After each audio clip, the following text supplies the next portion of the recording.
Ceci est un livre audio autogénéré par Google. Collection internationale. Dirigée par Denis Rolland, Joël Chassin et Françoise Dekowski.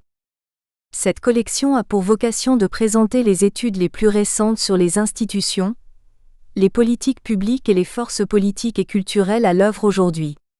Au croisement des disciplines juridiques, des sciences politiques, des relations internationales, de l'histoire et de l'anthropologie, elle se propose, dans une perspective pluridisciplinaire, d'éclairer les enjeux de la scène mondiale et européenne. Série première synthèse Jeunes chercheurs, dernière parution. Adrien Rosier, l'action internationale des métropoles en question. Entre attractivité et pratique de coopération, 2015. Bénédicte Lomont, police et surveillance de l'extrême droite en Allemagne, 2015. Victor Chauvet, la triangulaire diplomatique Danemark-Groenland-Union européenne.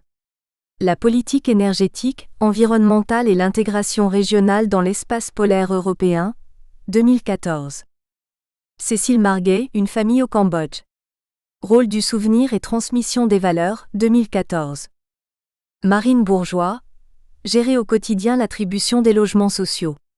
Enquête ethnographique dans un organisme HLM, 2013. Camille Boullenois, La révolution culturelle chinoise sous le regard des Français, 1966 à 1971, 2013. Flore Lemoine-Guédard, Le Mexique et l'Europe, Droits de l'homme et coopération, 2013. Victoire Dewaegeneire, La photographie humanitaire en question. Entre éthique du photographe et loi du tapage médiatique, 2013. Concours Sciences Po 2011 à 2012. Stéphanie Trille, La coopération territoriale en Europe. L'exemple de la frontière franco-espagnole, 2013. Concours Sciences Po 2011 à 2012. Erfati, Représentation muséale du corps combattant de 1914 à 18. L'Australian War Memorial de Canberra et l'Historial de la Grande Guerre de Péronne, 2013. Concours Sciences Po 2011 à 2012. Clara Bamberger, Femmes et médias, une image partiale et partielle, 2012. Fanny Parent, Le Feng Shui en France. Aménagement de l'espace, aménagement de soi, 2012. Louis-Marie Bureau, La pensée de Fethullah Gülen. Aux sources de l'islamisme modéré, 2012. Dédicace. À mon père. Remerciements. Je tiens à remercier tous ceux qui m'ont soutenu dans l'élaboration de ce mémoire. Mes premiers remerciements vont à Frédéric Ramel, professeur à l'Institut d'études politiques de Paris et directeur de ce mémoire, pour ses conseils et sa disponibilité. Je souhaite remercier tout particulièrement Étienne, qui a cru dès le début à ce travail et m'a soutenu dans l'organisation de mon terrain au Togo. J'adresse mes plus sincères remerciements à mon père, à Benjamin et à Edmond qui m'ont accompagné durant mon périple, ainsi qu'à Mélissa qui nous a accompagnés par la pensée. Merci à toutes les personnes qui m'ont accordé des entretiens. Merci notamment à Badoualou Karka Alizim et Alassane Zoumarou de m'avoir permis de visiter les banques culturelles et de rencontrer leurs bénéficiaires. Merci également à Pietronella van den Hoover et à Daniel Wozny pour leur soutien et leur enthousiasme. Je souhaite remercier ma mère et mes sœurs pour leur indéfectible soutien et leur confiance. Je remercie également Margot et Pierrick pour cette aventure, de la rédaction vécue tous les trois. Merci à Marine et Maric pour leurs remarques constructives. Merci à Félicien pour son amour. Liste des ACCRONYMES. AFRICOM, Conseil international des musées africains. ACCF, African Cultural Conservation Fund. ACP, Groupe des États d'Afrique, des Caraïbes et du Pacifique. APBC, Association pour la promotion des banques culturelles. CEDEAO, Communauté économique des États d'Afrique de l'Ouest. CESI, Community Empowerment and Social Inclusion Learning Programme. CHDA, Centre for Heritage Development in Africa. CMB, Mission de Bandiagara. DSRP, Dossier stratégique de réduction de la pauvreté. EPA, École du patrimoine africain. FAO, Organisation des Nations Unies pour l'alimentation et l'agriculture. FEFGA, Femmes et formation en gestion appliquée. FGB, Formation en gestion à la base. FMI, Fonds monétaire international ou Institut de microfinance. FSP, Fonds de solidarité prioritaire. ICROM, Centre international d'études pour la conservation et la restauration des biens culturels. ICOM, Conseil international des musées. ICOMOS, Conseil international des monuments et des sites. Interpol, International Police. MEI, Ministère des Affaires étrangères. MSD, Musée au service du développement. MUJAO, Mouvement pour l'unicité et le djihad en Afrique de l'Ouest. ODE, Objectif pour le développement durable. OI, Organisation internationale. OIF, Organisation internationale de la francophonie. OMD, Objectif du millénaire pour le développement. OMS, Organisation mondiale de la santé. ONG, Organisation non gouvernementale. ONU, Organisation des Nations Unies. PA, Programme d'ajustement structurel. PNUD, Programme des Nations Unies pour le développement. PPTE, Initiative Pays pauvres très endettés. PREMA, Preventive Conservation in Museums in Africa. PTF, Partenaire technique et financier. SCAC, Service de coopération et d'action culturelle. SFD, Système financier décentralisé. UA, Union africaine. UE, Union européenne. UEMOA, Union économique et monétaire ouest-africain. UICN, Union internationale pour la conservation de la nature. UNESCO, Organisation des Nations Unies pour l'éducation, la science et la culture. WAMP, West African Museum Programme. WB, World Bank. WBI, World Bank Institute. WEMTOP, Women's Enterprise Management and Outreach Programme. WMTOP, Women's Management Training Outreach Programme. Préface. Le dynamitage des deux Bouddhas de Bamiyan près de Kaboul en 2001, l'autodafé des manuscrits pré-islamiques à Tombouctou en 2013 ou le plus récent saccage du musée de Mossoul en février 2015, ont mis en évidence le fait que la destruction du patrimoine culturel était devenue un objectif de guerre pour des combattants radicaux qui veulent éliminer jusqu'aux traces des civilisations qui ont précédé l'islam. La directrice générale de l'UNESCO, Irina Bokova, a parlé de nettoyage culturel, et le Conseil de sécurité des Nations Unies a réagi à plusieurs reprises en condamnant notamment les destructions du patrimoine culturel irakien et syrien, commises en particulier par l'EIIL, État islamique en Irak et au Levant et par le Front El-Nosra. Résolution 2199 du 12 février 2015. Dans ce contexte préoccupant, assistons à l'effondrement de l'idée que la culture, entendue comme l'ensemble des créations de la civilisation humaine, peut servir au rapprochement des communautés et à la paix. Dans le livre que l'on va lire, Mathilde Leloup nous offre des raisons d'espérer. Il s'agit en effet de s'intéresser à des initiatives locales, encore peu développées et peu connues qui se présentent sous le nom de banques culturelles. Expérimentées en Afrique, ces banques culturelles n'atteignent pas le nombre de la dizaine, mais elles pourraient constituer un modèle adapté à la protection du patrimoine et aux besoins de la population. Contrairement aux grandes déclarations internationales et aux mobilisations incertaines en faveur du patrimoine commun de l'humanité, elles apparaissent clairement comme des actions décentralisées et de proximité comme en témoigne leur structure tripartite. Un musée villageois qui conserve et expose des objets culturels présentant un intérêt pour le village ou les familles et dont les propriétaires gardent la propriété. Une caisse villageoise qui fonctionne comme un système de microcrédit pour les déposants d'objets, un centre de formation qui sert à développer les activités culturelles et économiques des populations rurales. L'enquête de Mathilde Leloup est d'abord passionnante parce qu'elle restitue la chaîne des coopérations qui s'est mise en place pour aboutir à la création et à la diffusion de ces nouveaux dispositifs.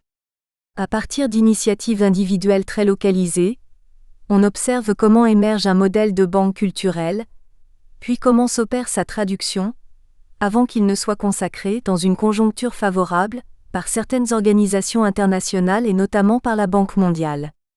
Le suivi minutieux de ce parcours, l'attention portée à tous les acteurs impliqués, individuels ou collectifs, constitue un excellent exemple d'action bottom-up, du local à l'international, qui innerve, plus qu'on le croit, l'espace toujours difficile à définir de la coopération internationale. S'il en était encore besoin, le cas des banques culturelles démontre que le multilatéralisme ne se réduit plus aux seules conférences interétatiques sur la paix et la sécurité. Il s'étend désormais à toutes les activités sociales et s'élargit à une grande diversité d'acteurs. Au multilatéralisme classiquement politique qui conserve toute son importance, s'ajoute un multilatéralisme social qui est multi-acteur dans son fonctionnement, participatif et tourné prioritairement vers les besoins des populations. Les banques culturelles illustrent ce nouveau mode d'action multilatéral. La recherche paraît ensuite très instructive sur la dimension multidimensionnelle qui caractérise de plus en plus les actions de paix et de coopération. Les banques culturelles illustrent en effet cette volonté de lier des domaines apparemment séparés. Protection et promotion du patrimoine culturel d'une part, développement économique des communautés rurales d'autre part. Mathilde Leloup expose avec précision l'originalité de cette articulation qui s'inscrit dans une logique de démarchandisation des biens culturels, et par conséquent, dans un esprit très différent d'un programme de microcrédit. Mais plus généralement, cette logique est également celle d'une interdépendance entre le culturel et l'économique qui s'impose en quelque sorte aux intéressés, tout comme s'enchevêtrent, de plus en plus fréquemment, de nombreux secteurs de l'action internationale. La santé et l'environnement, l'énergie et la sécurité alimentaire, le commerce et la protection des droits sociaux, etc. De ce point de vue, le projet des banques culturelles témoigne d'une compréhension élargie du développement, inséparable d'une logique d'intégration sociale. La culture, ici, la protection des petits patrimoines, est mise au service du développement et réciproquement celui-ci sert le renforcement des solidarités villageoises. Mathilde Leloup assigne également à ces nouvelles institutions une mission de pacification susceptible de prévenir les conflits, et à tout le moins, de freiner l'escalade et l'aggravation de tensions localisées. Il paraît encore trop tôt, notamment au Mali, pour dire si ces prévisions seront confirmées par l'expérience. Mais l'invention des banques culturelles mérite mieux qu'un coup d'œil sceptique, et ce livre nous invite à en suivre les développements au sein des multiples innovations du multilatéralisme social. Guillaume Devin, professeur de sciences politiques. Sciences Po Paris. Introduction. Qu'est-ce qu'une banque culturelle ? Apparu en 1997 au sein du village de Fontbory, en pays d'Ogon, le modèle de la banque culturelle a été créé pour combattre le pillage des biens culturels en associant 3 structures complémentaires. Un musée qui reçoit les objets culturels déposés par les habitants de Fontbory, un comité de microcrédit qui accorde des prêts aux villageois en échange du dépôt de leurs objets et un centre de formation proposant des enseignements sur des activités génératrices de revenus comme l'artisanat, l'agriculture, l'élevage ainsi que des ateliers d'alphabétisation. Dans ce modèle, l'objet culturel, autrefois vendu aux antiquaires ou aux touristes de passage pour une modique somme, se trouve exposé dans un musée et peut à tout moment être récupéré par son propriétaire pour une cérémonie ou un rituel. Le prêt accordé en échange du dépôt de ce bien culturel permet d'amorcer un développement local en fournissant les capitaux de départ d'activités génératrices de revenus, bénéficiant à l'ensemble de la communauté villageoise, annexe 1. Conçu par un agent du Peace Corps en partenariat avec les populations du village de Fontbory, le modèle de la banque culturelle a été reconnu successivement par des organisations internationales. La Banque mondiale, l'École du patrimoine africain, des ONG, l'association Dimbal.ch et un bailleur de fonds bilatéral, le ministère des Affaires étrangères français. Si ce modèle semble séduisant a priori, il paraît également contre-intuitif dans la mesure où il articule 2 logiques antagonistes. Le développement, tourné vers le progrès et l'avenir, et la conservation du patrimoine culturel, tourné vers la mémoire et le passé. Définition des termes du sujet. La banque culturelle ne fait pourtant pas figure d'exception dans l'association des termes de patrimoine culturel et de développement. L'UNESCO, à partir de la conférence de Mexico de 1982, vulgarise une redéfinition du développement par la culture, entendue comme l'ensemble des traits distinctifs, spirituels et matériels, intellectuels et affectifs, qui caractérisent une société ou un groupe social, annexe 2. Si l'association des termes est attendue de la part de l'UNESCO, elle devient également le fait de nombreuses organisations régionales et internationales non spécialisées dans le domaine culturel dans les années 1990, annexe 3. À la fin de cette décennie, l'UNESCO et le groupe des Amis du développement plaident pour une prise en compte accrue de la culture dans le développement. Ils parviennent à la création du volet thématique « Culture et développement » dans l'agenda des objectifs du millénaire du développement et à la création d'une batterie d'indicateurs de l'impact de la culture dans le développement. À l'heure du passage de l'agenda des objectifs du millénaire du développement à celui des objectifs du développement durable, l'initiative des banques culturelles est mobilisée en tant que démonstration empirique de la contribution du patrimoine culturel au développement durable. Mais que recouvrent réellement ces termes de développement, culture et patrimoine culturel ? La notion de développement, qui apparaît dans les années 1950, est d'abord entendue comme un rattrapage des pays dits du Nord par les pays dits du Sud. Dans les années 1990, sous l'impulsion du PNUD, des travaux d'Amartya Sen consacrant le concept d'empowerment et de Joseph Stiglitz exposant une conception compréhensive du développement, le développement humain est venu concurrencer cette vision. Selon cette nouvelle perspective, le développement ne peut être fondé que sur des critères économiques, mais doit essentiellement prendre en compte l'amélioration des conditions de vie des individus, mesurée par un nouvel indice, l'indicateur de développement humain, IDH. L'amélioration réelle des conditions de vie des populations telles qu'entendues par Amartya Sen tend à redonner aux individus le choix de leur mode de vie, notion de capability. Pour ce faire, les programmes de développement doivent s'adapter au contexte d'existence de ces populations et agir sur les problèmes structurels à la base de la pauvreté endémique. Pour Joseph Stiglitz, le développement doit être entendu comme un système comprenant non seulement la sphère économique, mais également les sphères politiques et culturelles au sein du Comprehensive Development Framework. Parallèlement à cette notion de développement humain, apparaît celle de développement durable, avec le rapport Brundtland, tentant de concilier progrès économique et gestion des ressources environnementales. Quels que soient les adjectifs dont il se pare, le développement semble bien tourné vers un mieux-être, un idéal, qui nécessite un changement au sein des sociétés. Le terme de culture, sans cesse redéfini par l'UNESCO et les organisations internationales qui intègrent cette problématique dans leurs programmes de développement, semble difficilement pouvoir induire un changement radical dans la conception et la pratique du développement du fait de son acception très vague. La culture peut en effet désigner au sens large le mode de vie des populations ou au sens strict, les industries culturelles et la conservation du patrimoine culturel.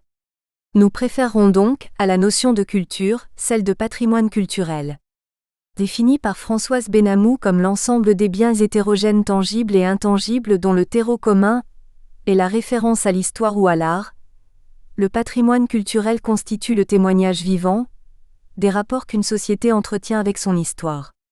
Depuis la Convention du patrimoine mondial de 1972, les biens culturels et naturels les plus emblématiques de la civilisation humaine font l'objet d'un classement de la part de l'UNESCO et d'une conservation en l'état, afin de les protéger des destructions humaines et environnementales.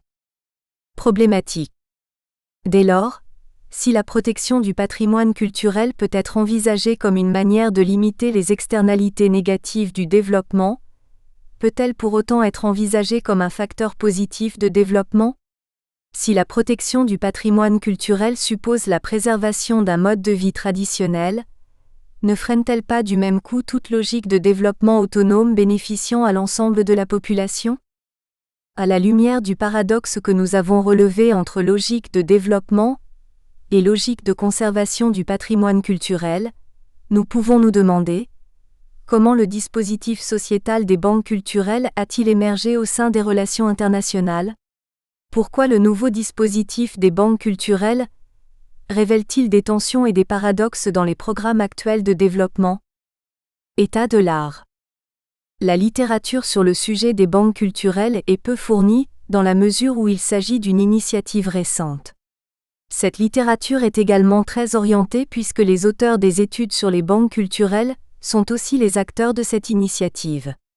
Au total, une thèse et 3 contributions à des ouvrages ont été produites sur ce sujet. La thèse, écrite par une étudiante en anthropologie de l'Université d'Arizona, traite de l'impact local du premier modèle de la banque culturelle à Fombori, Mali. Les 2 premières contributions sont signées de la main de 2 experts maliens de muséologie recrutés par la Banque mondiale pour diffuser cette initiative en 2002, Daouda Keita et Aldiouma Yatara. Elle traite de la diffusion nationale du modèle du village de Fombori au village de Kola et de Nyekoro, Mali. La 3e contribution, coécrite par Todd Crosby, le créateur du concept de banque culturelle, explique les fondements philosophiques et anthropologiques du modèle de la banque culturelle. La littérature plus générale dans laquelle notre travail s'inscrit, celle de l'association entre patrimoine culturel et développement, émerge dans les années 1950 dans les pays anglophones et dans les années 1980 en France. Si les publications anglophones évoluent en dents de scie, en France, à l'inverse, ce thème suscite un intérêt croissant. Au sein du corpus général sur le thème « Patrimoine culturel et développement », la majorité des auteurs conçoit le lien entre ces 2 notions à l'aune du tourisme culturel, Michel Franck, ou de l'aménagement du territoire, Pierre-Antoine Landel.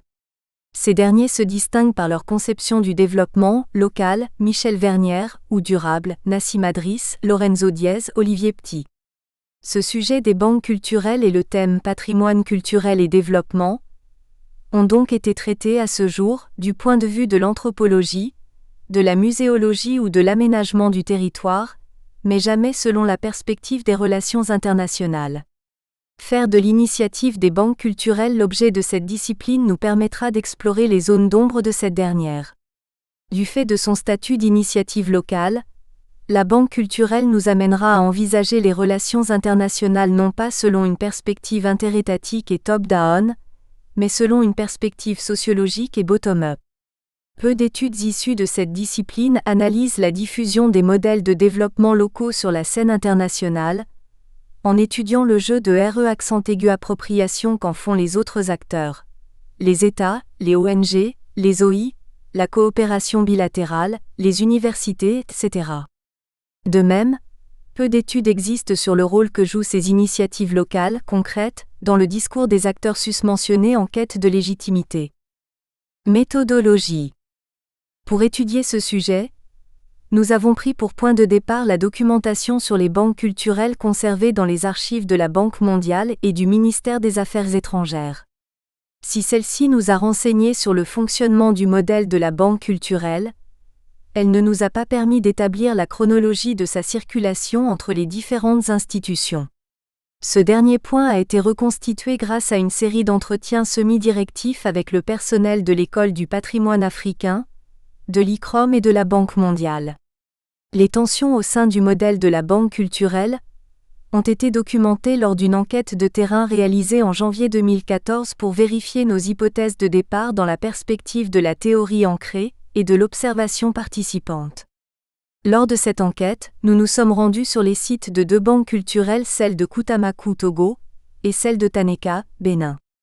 Ceci nous a permis de rassembler les sources primaires sur le fonctionnement des banques culturelles, de réaliser des entretiens auprès des coordinateurs et des bénéficiaires de ces banques ainsi qu'auprès des autorités locales, traditionnelles et administratives pour évaluer l'acceptation de ces structures par les populations. Nous n'avons pas pu nous rendre sur le site de l'École du patrimoine africain faute de temps, mais nous avons réalisé des entretiens auprès des représentants de l'Institut français au Togo ainsi qu'auprès des représentants de la Direction du patrimoine culturel au sein du ministère de la Culture togolais.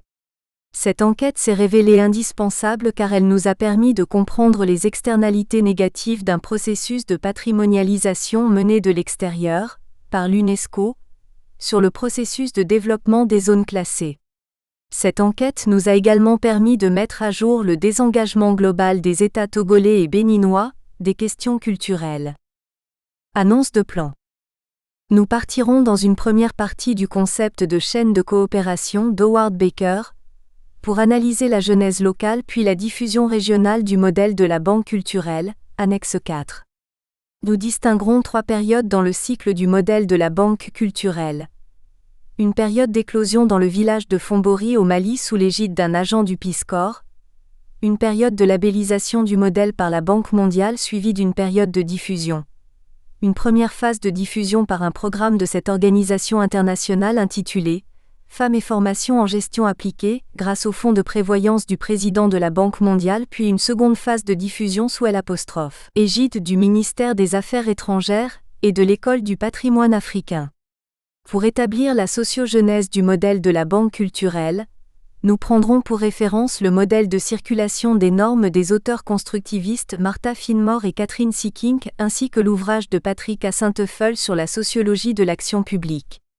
Cette base théorique nous permettra de comprendre le processus de circulation du modèle de la banque culturelle en Afrique de l'Ouest à partir du rôle des entrepreneurs de normes et des acteurs intermédiaires situés à l'interface entre des enceintes au code, au langage et au fonctionnement différents et qui adaptent leur répertoire d'action à leurs ressources. Dans une deuxième partie, nous analyserons plus en détail la reconnaissance du modèle de la banque culturelle par 2 organisations internationales, la Banque mondiale et l'ICROM. Nous partirons de l'hypothèse selon laquelle l'intérêt que portent la Banque mondiale et l'ICROM à la banque culturelle ne peut être compris qu'à l'aune du contexte de fenêtre d'opportunité dans ces 2 organisations. À la fin des années 1990, celles-ci sont en proie au changement sous l'effet de leurs 2 leaders charismatiques, James Wolfenson et Gaël de Guichin et sous celui du changement de paradigme qui affecte leurs champs respectifs, celui du développement et celui de la conservation des biens culturels. À la Banque mondiale, la lutte contre la pauvreté ouvre la voie à de nouvelles approches du développement compris comme élargissement de la gamme de choix des populations et comme système multidimensionnel incluant entre autres l'économie, les institutions et la culture. Le programme Knowledge Bank donne naissance, pour sa part, à de nouvelles arènes de discussion et de sélection de projets au sein de la Banque mondiale consacrant ainsi l'approche bottom-up. À l'ICROM, le changement se manifeste par l'adoption de la conservation préventive, qui révolutionne le champ muséal en privilégiant la conservation des biens culturels sur leur restauration. La réappropriation du projet des banques culturelles par ces 2 organisations internationales sera décryptée grâce aux articles sur le changement dans les organisations internationales. Enfin, nous nous intéresserons à l'articulation entre les concepts de patrimoine culturel et de développement au sein du modèle de la banque culturelle.